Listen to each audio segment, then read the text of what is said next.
Hello, everyone. Um, I can see that we've got a good number of people here, which is great. People are still coming in, and we're not quite due to start yet.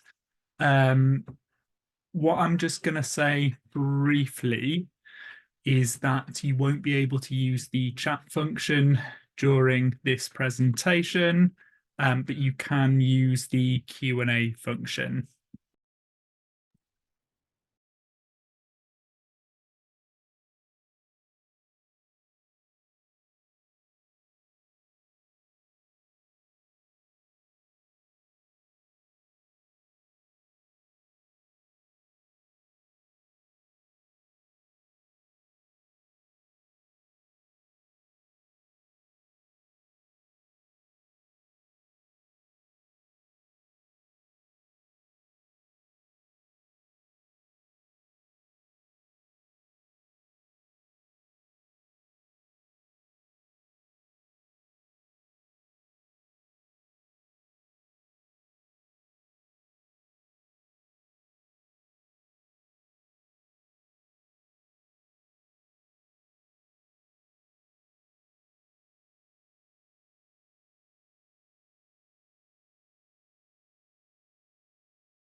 Hello, Hugh. Can you hear me?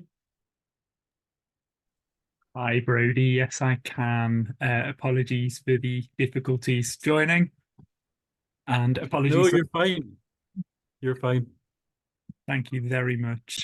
Okay, so we've got quite a few people here, which is great. Some people are still joining us, but I can see 104 so far, which is fantastic. If it's okay, Brodie, I'll just go through a few things for the group before we make a start, if that's all right. Yeah, Um, perfectly. So everyone, welcome. Apologies, we had a couple of minutes there.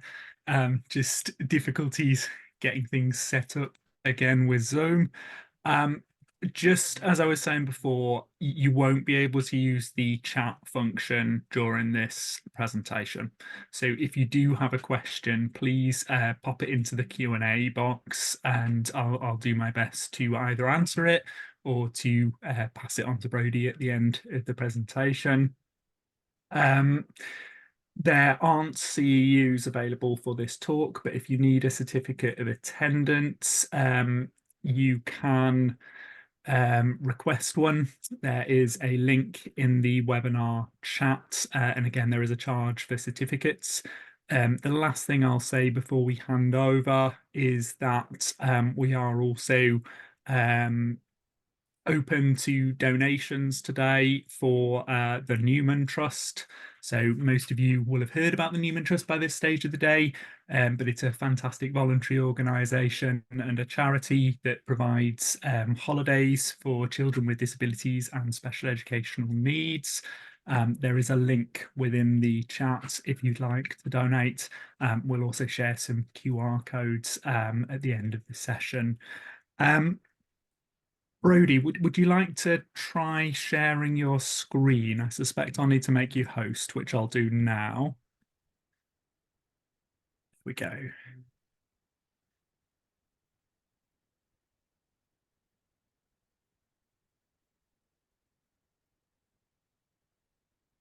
Okay, that's looking good.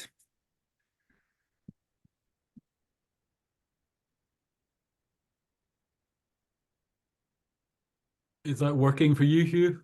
It's working, but at the moment I can kind of see Oh, the. it's in presenter view. That's odd. That's not what I asked it to do. Hang on one second. We can come out of that, come back in. It's probably operator error at this end, Hugh. Okay, that should be slideshow. One second. That is very strange. Hang on just now.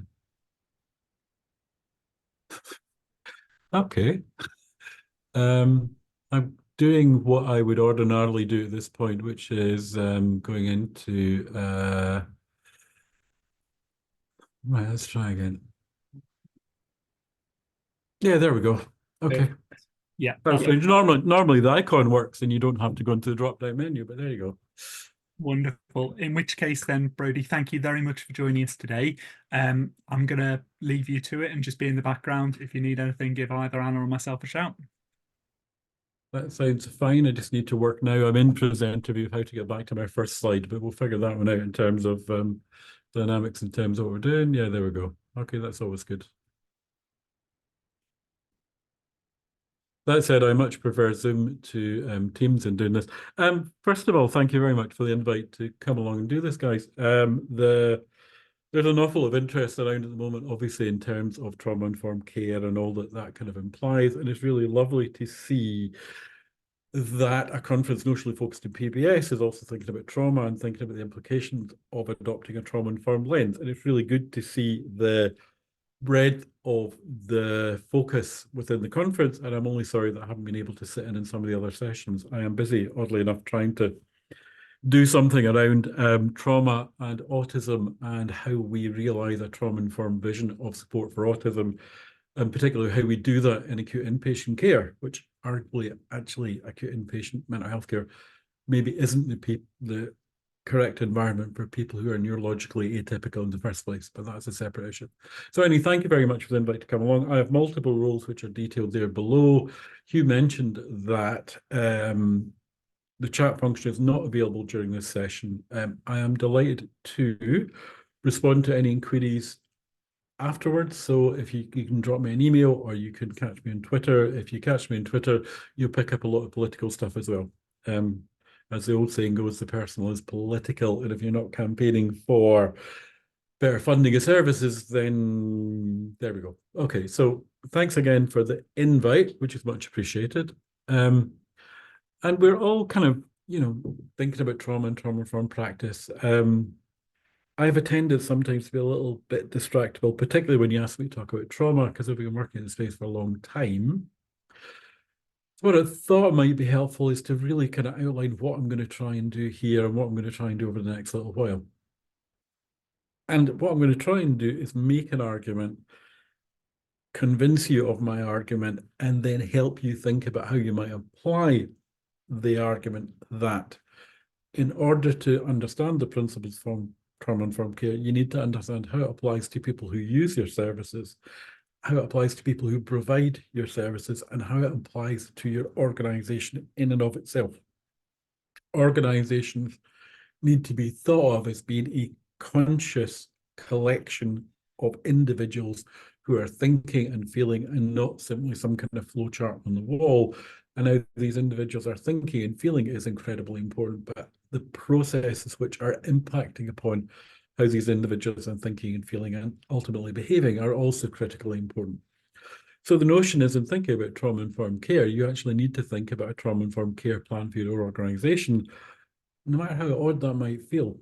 And the argument is, if you don't do that, you could end up in a dreadful situation where you're talking about the principles of trauma-informed care, you're trying to think about how these might apply to the people you support and possibly the staff, but you're not addressing the organization, an organization which makes people feel unsafe, an organization which people don't trust, an organization which allows bullying, allows disrespectful behavior, which does not think about the dignity of its staff, an organization which ultimately is traumatizing staff. And that disconnect between what the organization says its values are and what people experience can be profoundly damaging and can indeed, in some respects, be a cause of moral injury. And we'll kind of touch on that as we kind of go through. So you will ultimately be the judge as to whether I achieve those outcomes, and I would be interested in your feedback. So why trauma-informed practice? The reality is simple. The reality is profound. None of us are immune to adverse experiences, whether these are in our present, whether these are in our future, or whether in the past. So understanding trauma means recognize that personal experiences matter. And in some instances, the stress associated working in human services may impact our emotional and physical well-being collectively and individually. You don't bathe in water without getting wet. Now, we need to be mindful that such experiences are not necessarily traumatic, and that difficult and adverse experiences are not necessarily traumatic. And there is a possibility of post-traumatic growth. So even trauma can result ultimately in learning, in growth, in development, in change.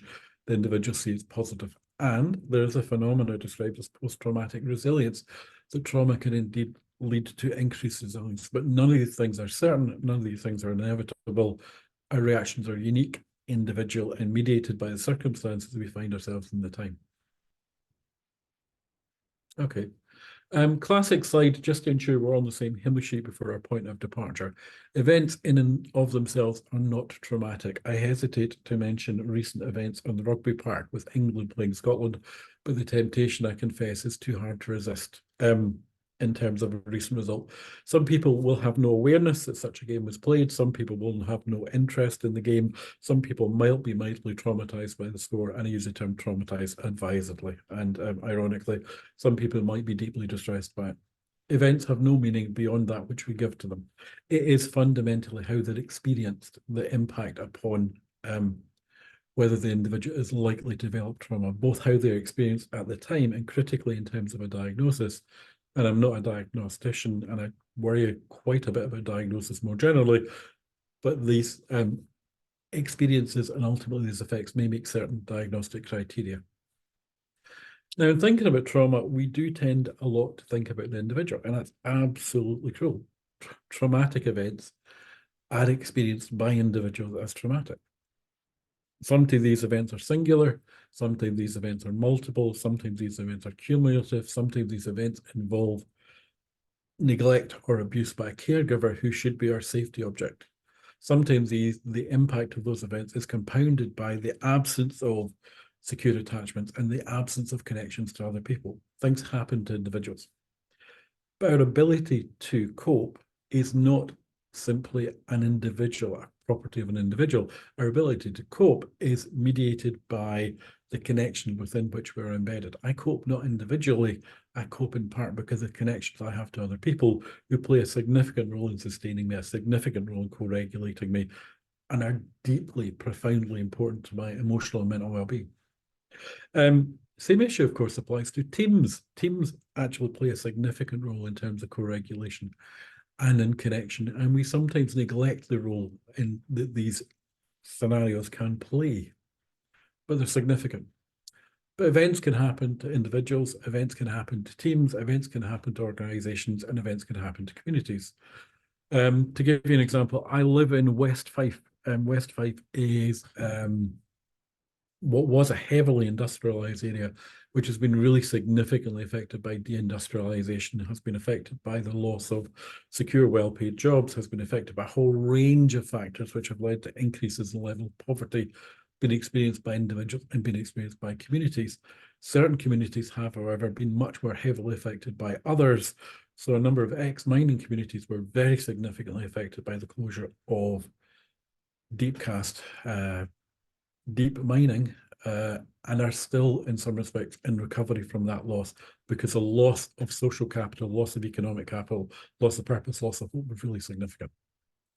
So to understand what's happened to an individual, we need to understand the events, we need to understand how we experienced it, we need to understand the short and long-term effects on the individual, on the community, on the family, depending on the dynamic. All of this you maybe do understand, and that's great and it's cool, but we need to kind of be clear where we're coming from. We also need to kind of touch on the principles of trauma-informed practice, which are, as many of you will be aware, or should be aware, they're about safety, physical, emotional, relational, cultural. They're about trustworthiness, and that's about respect and transparency and maintaining proper boundaries and integrity. It's about choice. It's about prioritizing to make decisions and experience a sense of control. Disempowerment can be significantly traumatic for individuals, and the experience of disempowerment can be triggering for individuals with a history of trauma, because often their previous experiences, which have been traumatic, have occurred in a context in which they've experienced disempowerment. We've lived through a mass trauma in terms of COVID quite recently, and to some extent, perhaps we maybe are, depending on your worldview. COVID, of course, was traumatic, both to individuals directly affected, but, and it's perhaps a good example to use, some people experience lockdowns as a time of growth, as a time of connection. Other people experience lockdowns as severely traumatic. One of the things which was reported, and some of you may indeed have directly experienced, was that during lockdown, people reported, or some people reported, or a proportion of people reported, significant increase in nightmares. And some of these nightmares involved events in their life previously involving disempowerment. And that's simply the notion of triggering a level of unconsciousness that that experience of disempowerment was so linked with trauma that if you disempower the individual again, or the individual experiences disempowerment, then you can lead to further trauma. So we need to think about choice. We need to think about collaboration in terms of working together and sharing power. We need to think obviously about empowerment, going back to my earlier reference, and we need to think about culturally respectful services. Our cultures differ. They differ in terms of ethnicity, they differ potentially in terms of race, but they also differ in terms of class and wider cultural issues. Cultures are simply different, and we need to think about how we practice in ways which are culturally respectful and which support and build in people's dignity. So the principles are there, the principles are around for a while. When we start thinking about those and how we think about applying them, then a whole series of challenges arise. One of the challenges is, and I'm not going to speak today about how we apply trauma-informed care to the people we support, is how we apply the principle of trauma-informed care to ourselves, and how we apply the principles of trauma-informed care to services we are actually trying to support, or the organizations that are trying to provide that support. Now, we've moved well beyond a scenario where the notion was, if you can't stand the heat, get out of the kitchen. Something which was said to me way back in the 1980s when I was talking about the impact of working with people with severely challenging behavior and a learning disability. These some individuals are not suited for this line of work. We'll just have to accept that they'll move on. We are beyond that, and there's really a widely held belief now that the space we work in can be potentially traumatic. The space we work in requires us to be emotionally intelligent and to practice emotional labor, to stay compassionate, to stay empathic, to stay focused, to be able not only to access our left prefrontal cortex in order to stay reflective and emotionally regulated and empathic, but be able sometimes to lend that to the other, involve huge amount of emotional labor and potentially leaves us at risk of compassion fatigue and all the things that kind of go along with that. We kind of recognize that at one level, and certainly lots of organizations will have explicit policies and explicit strategies, and some are perhaps a little more serious about it than others. But we have acknowledged that there is a need to engage with. So there's a need to think about those issues. Perhaps one of the challenges, though, that kind of goes along with that is a failure to recognize that a significant proportion of people in our services may actually bring trauma with them. We've just completed a piece of work, which is presently with a journal looking at dignity and kind of human service work, and they need to have inclusive approaches to human rights that take account of the needs of workers as well as the needs of the people we support and what that might mean in terms of frameworks. Now, that literature tells us that a significant proportion of people in our services have experienced adverse childhood experiences. Now, the literature tells us, particularly direct care workers, the healthcare assistant, the classroom assistant, the unqualified worker supporting somebody with a complex global learning disability who also has all sorts of communication issues, who also has challenging behavior, these individuals come into our workforce with a significantly increased level of ACE in comparison to the wider workforce. Now, there's a whole set of arguments around that, there's a whole set of explanations for that, but the reality is we have, to quote Mika Lopez in America, high ACE, low wage workforce, many of whom are now the new working poor, many of whom have been, for example, very recently affected by the cost of living crisis. You look at who died from COVID, it was the direct care workforce disproportionately, and all that goes along with that. And again, there are multiple strands to pick up on that in terms of health and diet and exercise, but also critically exposure and lack of protection and lack of PPE. So we have a workforce who are potentially traumatized before they come into work. Now, those of you who are familiar with the whole debate around professional quality of life, and you can dig out the professional quality of life scale, will be really familiar with the kind of this diagram in terms of what works out. But if not, I'm going to take a little minute and kind of talk you through it. The notion of your professional quality of life is affected by a couple of things. One is your personal environment, what's happening to you at home, what's happening to your community, what's happening to your society, what's happening to your family. You are affected and you bring, to some extent, what has happened to you at home to work. The barrier between the two is not impermeable. You're affected by the client environment, by the dynamics around the population and the individuals you're working with. To what extent do you have access to reflective practice supervision? To what extent do you have access to the resources you need to do your job? To what extent does your job provide opportunities for empowerment, for enrichment, for autonomy? All the things in terms of job design that we need lead to enhance job satisfaction. Kind of where do we take these issues? And to what extent does your job provide opportunities, not just to discharge compassion, to be compassionate to others, but also to experience compassion, to experience nurture, to experience compassion satisfaction? What's the balance in your work life? Because in terms of compassion fatigue, and we have lots of concerns of increasing or potentially increasing compassion fatigue across many services, in part because of what's happening at home, in part because of what's going on in services. One argument in terms of compassion fatigue is it does not develop as a result of you taking that bucket of compassion to work with you and discharging it. It results from a failure of your services and a failure in your life to provide significant opportunities for compassion satisfaction, because compassion satisfaction refills that bucket of empathy and compassion.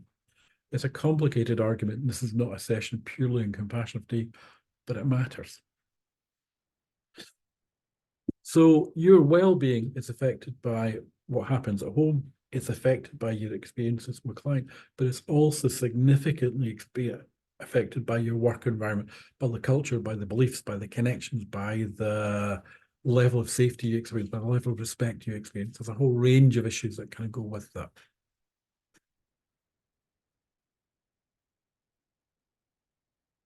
Now, professional quality of life, we've kind of touched on this, is a function of the interaction between those two dynamics. The positive impact of helping, and these can be very significant, the good stuff that goes along with the job. And I am wholly mindful that in many respects, working in services is an incredibly privileged position. You get to try to do the right thing. You get to try and engage with people. You get to establish connection with people. You get to, when things go right, to see people grow, to see people thrive, to see people transform, to see people actually blossom. And that applies both to those who support and also to our colleagues. There are huge opportunities for compassion satisfaction. There are people who have to try to sell people double glazing over the phone to people who don't want it, or to cold call people regarding them having an accident in their car. I would far rather do my job than that job. But there are negative aspects of help, because we are sometimes in roles where we're required to give compassion from people whose behavior does not display compassion back to us. That can be significantly challenging. We're sometimes exposed to a whole range of behaviors in other people that make us feel frightened. They make us feel anxious. They make us feel frustrated. They make us feel angry. And sometimes these negative feelings can be deeply troubling and need to be acknowledged. So the conventional frame of vicarious trauma is very much around this notion of those who care too much being most at risk. And that framework is incomplete. We need to think about, and the argument I've made is we need to also think about the emotional labor and the psychic effort involved in dealing with the negative impacts of care. Winnicott, who's one of my heroes and one of the greats in terms of attachment-based psychotherapy, and I'm both behaviorally and analytically, and particularly attachment trained, talked about the capacity to tolerate hate as being a function of our ability to be aware of the hate, be able to talk about the hate. And at points you will, and I suspect many of you have, although it's not compulsory, hated not just the behavior of the individual, even if only momentarily, but the person perpetrating the behavior. These are normal and ordinary feelings. We need to normalize them, foreground them, provide a safe space for them, and have somewhere for them to go. If we don't have somewhere for them to go, then the danger is they can end up being displaced into all sorts of places and processes in ways which are really unsafe. So again, you're all very familiar with the notion of kind of self-care, and you guys should be working your self-care and the classic kind of ABC around awareness and balance and connection. Now, I'm not going to talk about self-care. The reason I've talked a little bit about compassion to action is very much simply to introduce the need to think about organizational well-being. Now, the reason we need to think about organizational factors and organizational well-being is we see lots and lots of interventions focused on individual well-being in the workforce. And these are cool and helpful and useful, and they can provide some people some of the time with useful tools. There's an interesting emerging literature on suggesting that training staff in mindfulness may help them sustain resilience in the face of challenging behavior and actually ultimately lead to decreases of challenging behavior. However, the problem is such interventions can lead to the problem being framed as an individual one, and individualizing problems, which are not only organizational, but in some respects cultural. For example, the low wages of the care sector and how that overlaps with poverty in terms of the intersection of stressors means we tend to, or we can in doing so, neglect the organizational factors which are overwhelming the biggest impact on staff stress and burnout, and ultimately, in some respects, in workplace violence.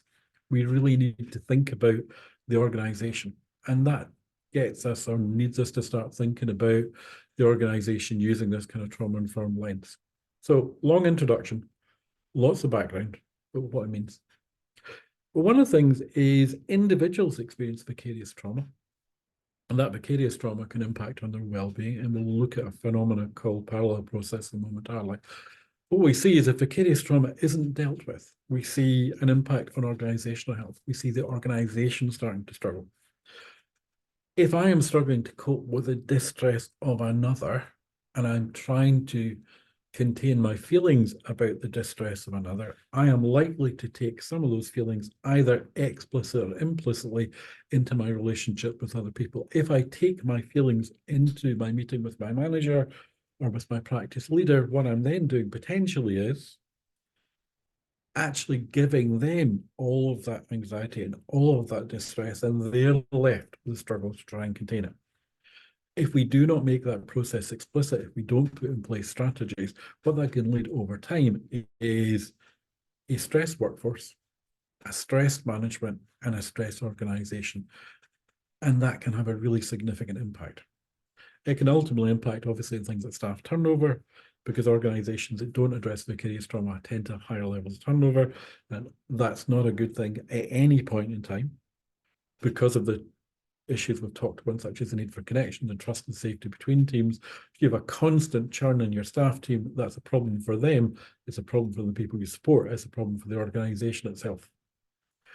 And ultimately, over time, what we tend to see in organizations that don't address vicarious trauma is lost productivity.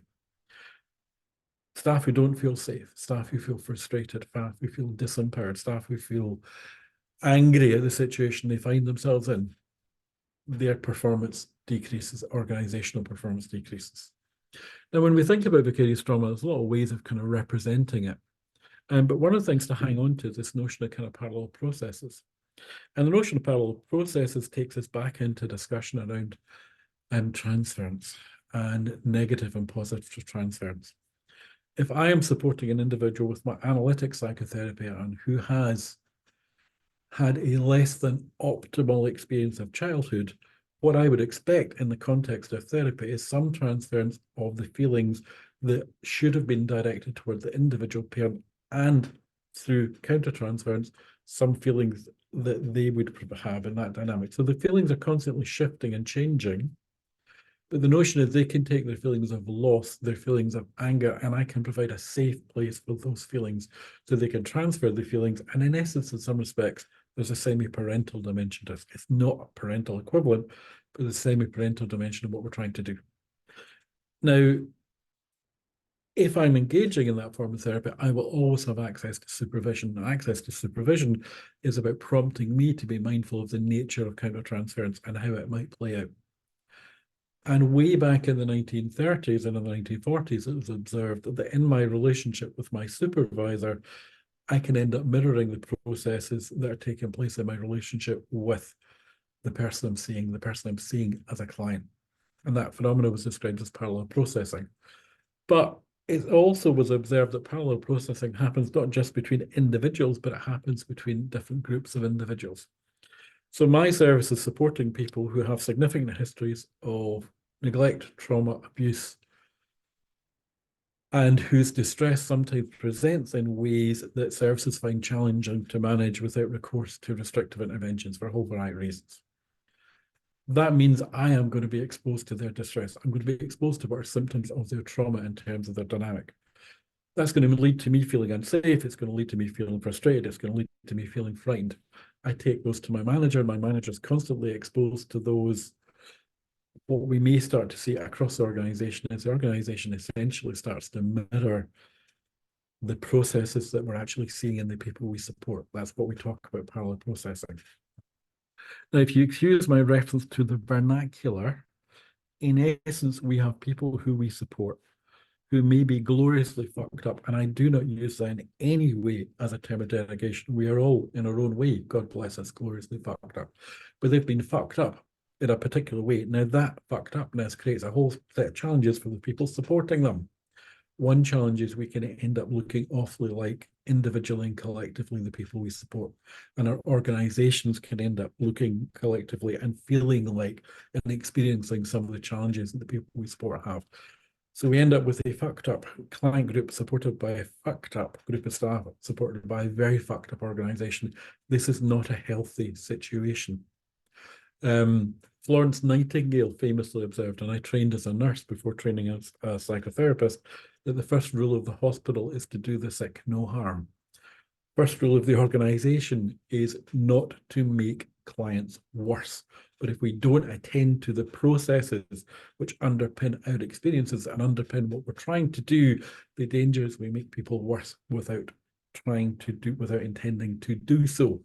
So understanding the impact of trauma is hugely important.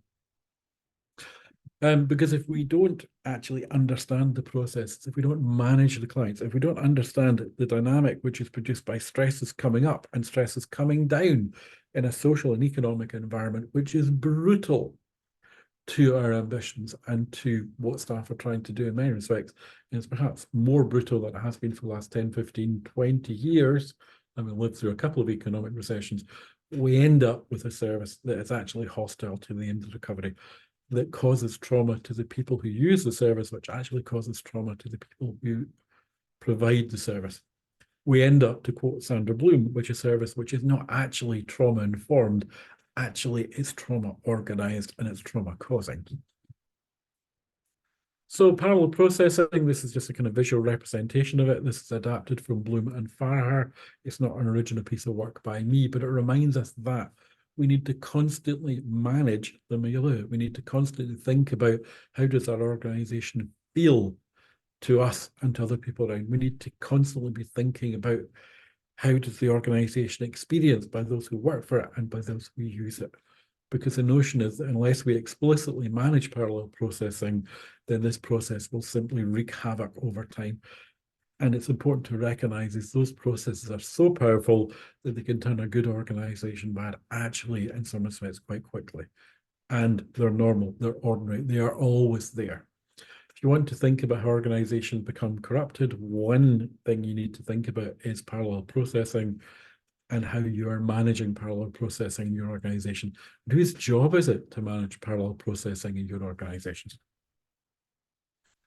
Okay, types of organizational trauma. We kind of came into this thinking about vicarious trauma and thinking about if we're trying to support our staff, we need to think about the health of our organization. Organizations can experience trauma in a variety of different ways. The empathic nature of the work, this notion of vicarious trauma, can be a significant cause of trauma. But it's important also to think that many services which we work for aspire to be or are mission driven. Many of the people in organizations need a mission. A mission can transform what might otherwise be low paid, difficult, challenging, sometimes even dangerous work into something which the individual can embrace. We seek missions, as the argument goes, and missions can come from a variety of places. But missions are necessary. The problem with, though, a redemptive mission, this notion that we are going to provide a service, for example, that keeps somebody out of a large scale congregate care setting, is it puts pressure on us. It puts pressure on us to succeed, because if we fail, then we've let the person down. If we fail, then we've let not just the person down, but this whole group of people. Failure can be tricky. Failure can be hard to manage. Failure is inevitable and always present, but in the mission organizations which have a mission, it can become hugely challenging, because invariably at points, for a whole variety of circumstances, we will fail and we won't deliver on our aspirations for individuals. But thinking about the mission, sometimes the mission can be framed in ways which are particularly damaging. We have some worries about how trauma-informed care has been framed in some settings some of the time.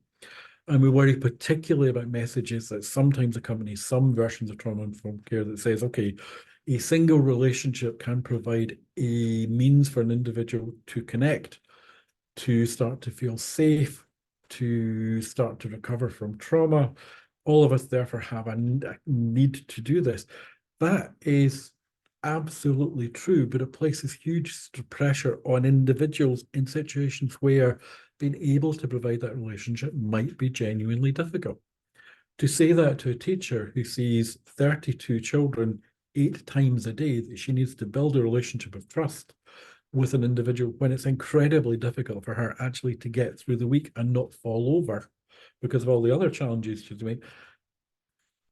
If you think about the drama triangle, some of you will be familiar with that, it implicitly places her in the role of rescuer, but it does not provide the resources, it does not provide the support, it does not provide the reflective practice supervision she needs to make a reality of that.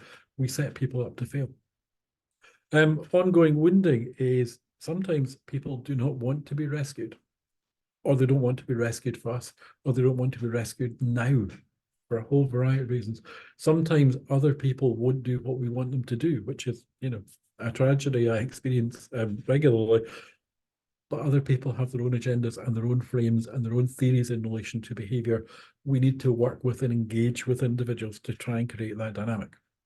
Sometimes events can be in and of themselves traumatic. I worked as a learning disability nurse, as a mental health nurse, and I got punched, I got kicked, I got spat at, I got bitten, I witnessed a stabbing, I witnessed more than one suicide attempt in terms of dynamics.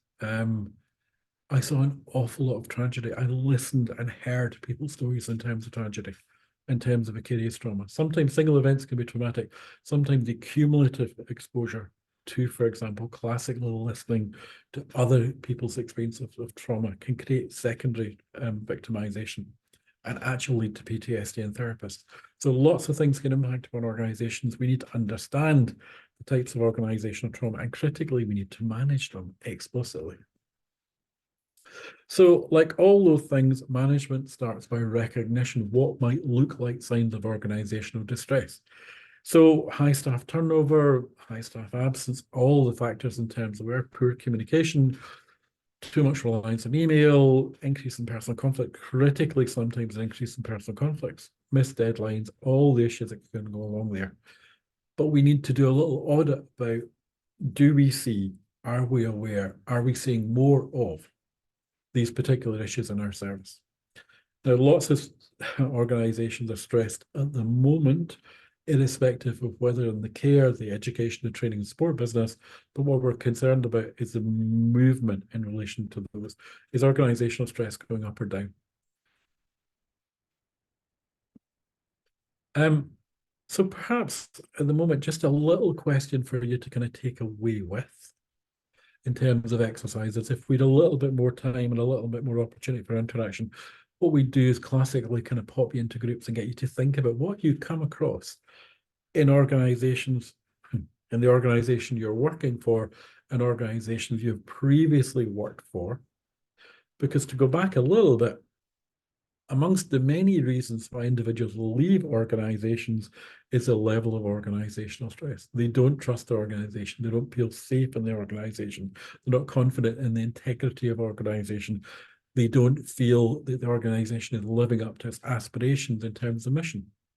They're concerned about the organization is doing things which are fundamentally not fair and don't chime with its values. People do leave for various reasons. They leave for promotion, they leave for all sorts of reasons, but signs of organizational stress are one of the reasons why people leave. So you've had a little bit of a think about that in terms of organizational stress, and you've had a little bit of time to reflect, a very little time I am mindful of. I'm thinking about our time in terms of working our way through this session. What can we do about it? Well, there is a literature in terms of what we can do that's worthy of reflection.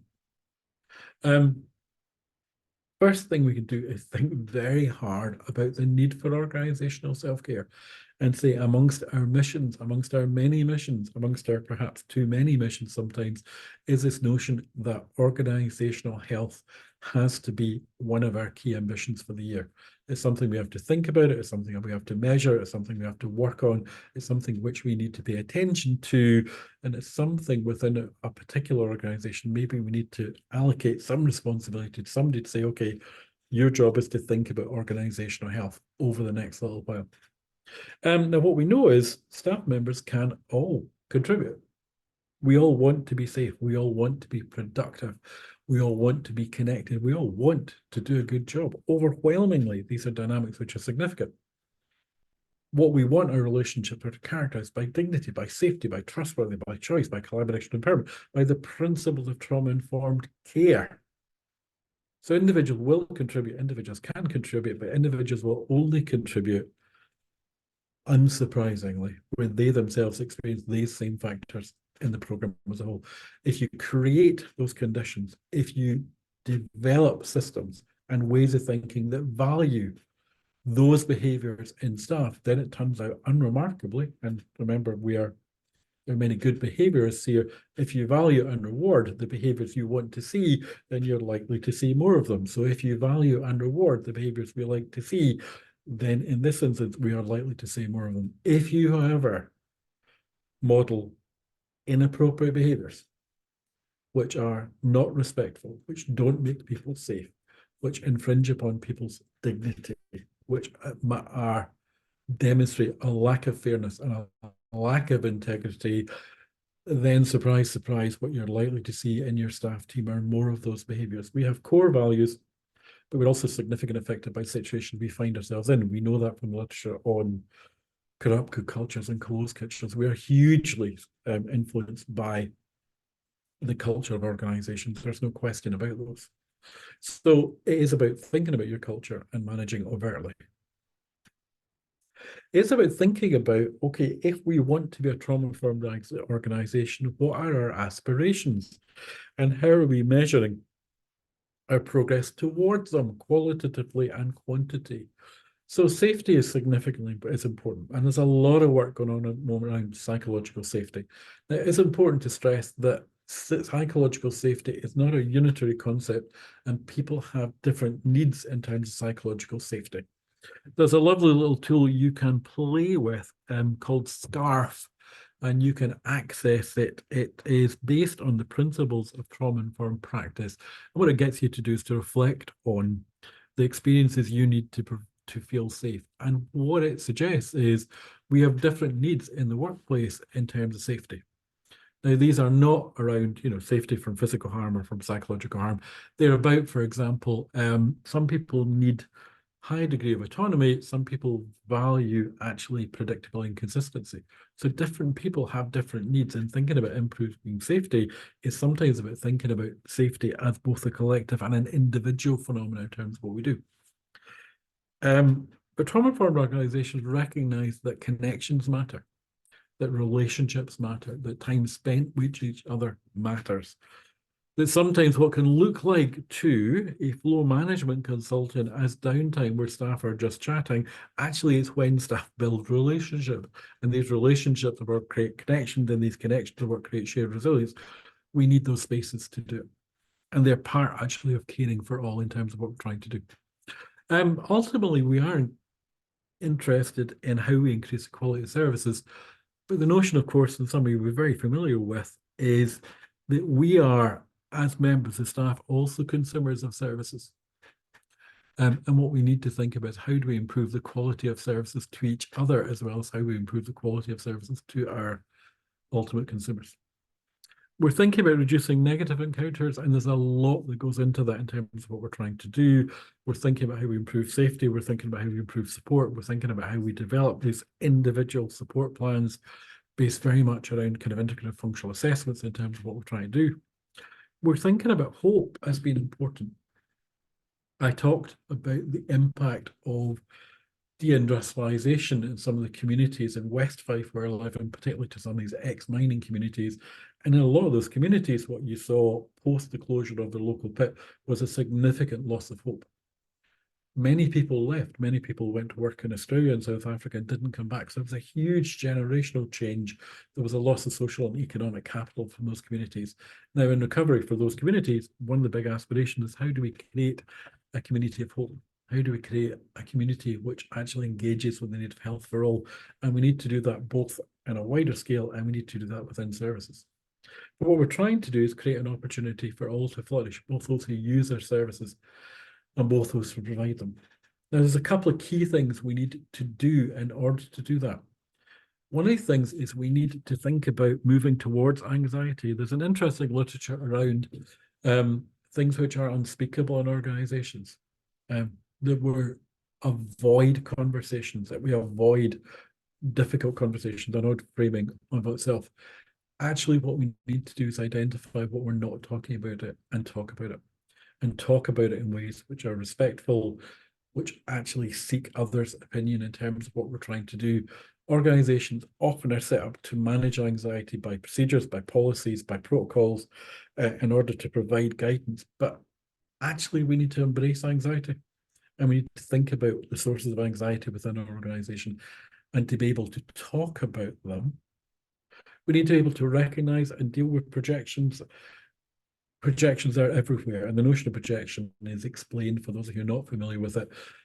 In a relationship, you may have one partner who fears connection, but projects that fear onto her partner and sees her partner as fearing connection and reacts to them as if they're fearing connection, when the other partner in this point, the dynamic, may actually need connection, and they project the need onto the individual. And the problem is that creates a dynamic which can never be resolved. We need to recognize that some of these needs exist within ourselves and not in others. We need to have psychodynamically informed conversations and not just behaviorally informed conversations. We need to have leaders who actually can facilitate such conversations and don't shut down or block the difficult conversations about trust, about safety, about integrity, about how we feel and how sometimes we will inevitably have difficult feelings, and that these difficult feelings always need to go somewhere. We need to think about, of course, about compassionate leadership, and there's a big literature on compassionate leadership. We need to think about this notion of a shared mission. We need to think about practice leadership, of course. We need to think about how we deliver reflective practice supervision, which includes discussions around emotions. We need to think about empowerment and dignity. Dignity is a fundamental human right. We're not delivering on dignity for the people who use our services and the people who provide our services, then we're going to be in trouble, and we're going to be in trouble quite quickly. That means we need to think about training and professional development, and we need to think, obviously, in the longer term of staff health and wellness and things like psychological safety and what that means. One way of thinking about those is that many organizations are chronically traumatized.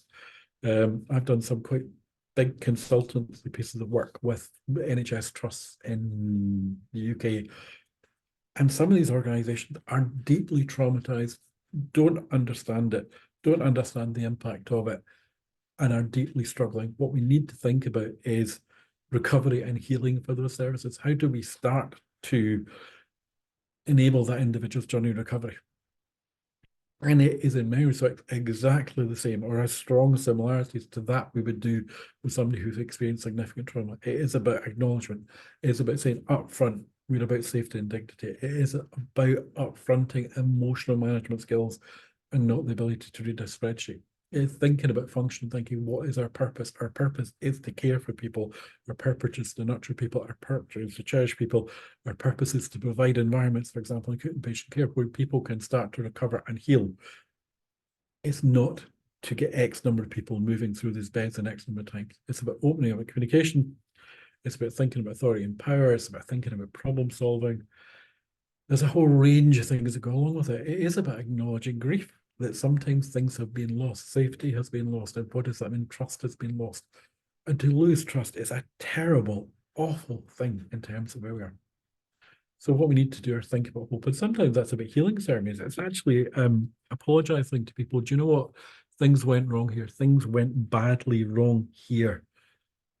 Our job is to think about how we support you, how we engage you, how we collectively create the opportunities to recover and for us to heal, because we can't start to heal other people until we heal ourselves.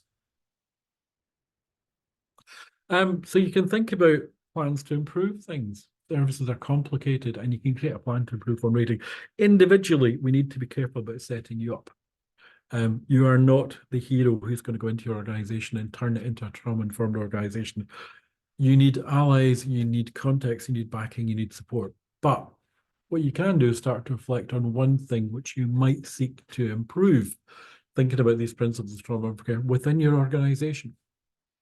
So I did a workshop in November for a group of providers from about 60, 70 different NHS trusts.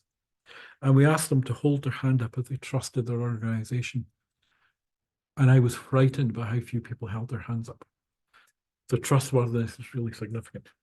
Think about how we might actually try and improve trustworthiness, how my individual behavior might improve trustworthiness.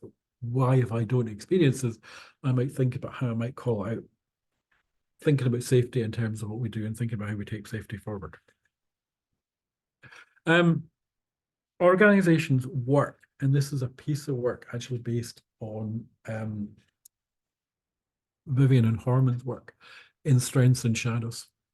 We have dedicated staff in lots of our services. We have staff whose job is host inspiration and do that every single day. We have staff who are compassionate and empathic and sustain that on a daily basis. And we have staff who are mission driven. We know what we can deliver. We know that we can transform lives. But we do have significant shadows. We do have low wages and we do have high turnover. We do have systemic problems, overwork and burnout. And we have shift patterns, which I worry sometimes are unsafe.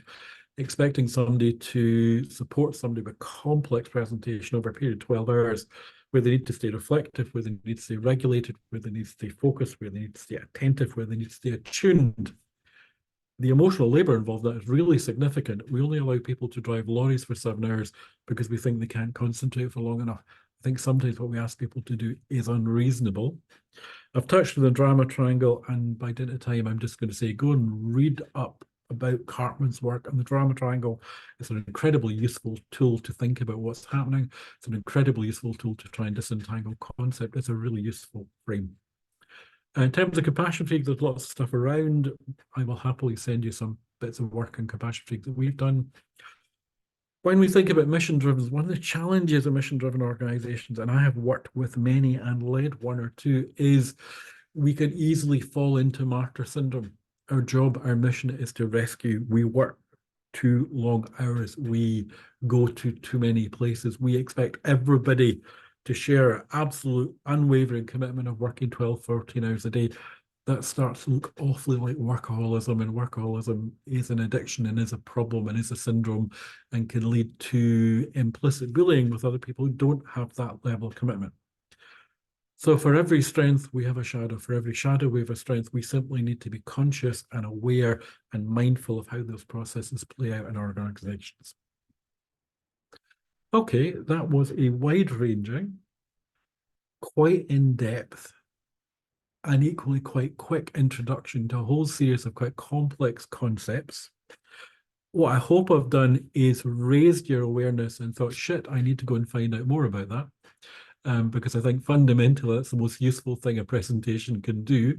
It's not kind of what you take away from here, it's actually that you take away the thought of, okay, I'm going to go and look that up, I'm going to go and think what it means.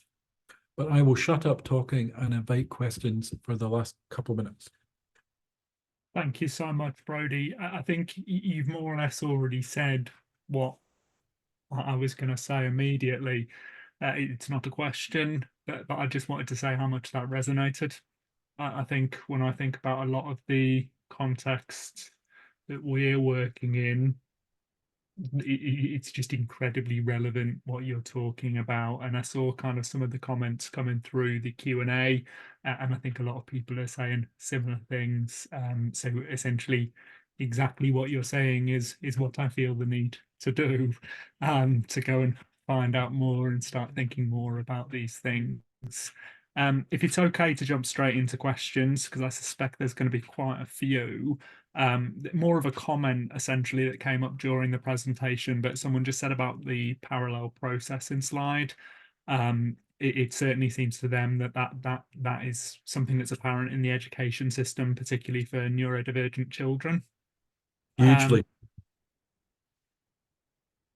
And then someone else has just said that a lack of compassionate leadership um, causes kind of major problems within organizations. And I guess that's the kind of multi-level piece that you're thinking about, not looking at it in terms of individual staff members and not necessarily looking at it in terms of leaders or managers, but actually looking at the whole system.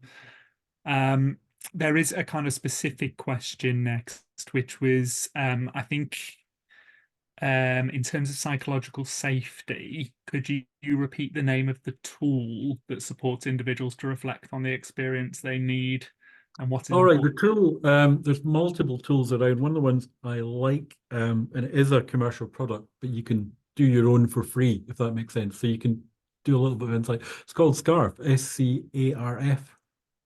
And if you look at SCARF, Neurological Trauma-Informed Safety, it'll take you to the link. The company will try and flog you all sorts of other things, but you can do a one-off and do your own. And it is genuinely useful. I've found it really useful sometimes to do organizations in conflict.